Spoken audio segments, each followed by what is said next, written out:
नाज़रीन, मियां नवाज शरीफ ने कल जो ऐलान किया था कि पंजाब के लोगों को 14 रुपए पर यूनिट जो है हम अगले महीने से कम चार्ज करेंगे, उसके ऊपर उनके अपने कई सहाफ़ी और चैनल जो हैं वो सपोर्ट करते नजर नहीं आ रहे, क्योंकि लोगों को अंदर की बात का पता लग गया है, जो सदीक जान ने भी जाहिर की है कि आगे अब सितंबर में वैसे ही बिजली कम कंज्यूम होनी है, और अगर किसी को बिल वैसे ही 20,000 आ रहा था 15,000 आएगा, तो इसका क्रेडिट जो है वो नून लीग वाले लेंगे कि जनाब देखें जी बिल कम आ गया है। लेकिन लोग भी बड़े सियाने हैं, वो अपने यूनिट जो है काउंट करके तो फिर बताएंगे कि बिजली सस्ती हुई है कि नहीं हुई है। दूसरी तरफ नवाज शरीफ साहब हमेशा ये बात कहते हैं कि जनाब के मुझे मेरे बेटे से तनख्वाह लेने की वजह से निकाला गया।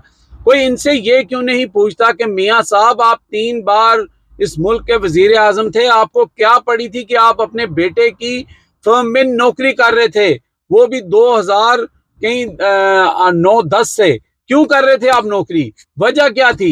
क्योंकि वो ब्लैक मनी जो है उसको व्हाइट मनी करना था। ये सबको पता है। आप ये चूरन नहीं बेच सकते। तो ये सवाल जब आपको कोई करे तो उनको ये बताएं कि भाई एक वजीर आजम को नौकरी करने की जरूरत क्या थी अपने बेटे के पास? क्या वो उनके घर में फाके थे? क्या उनके घर में बिजली के बिल नहीं दिए जा रहे थे? ये ड्रामेबाजी अब नहीं चलेगी।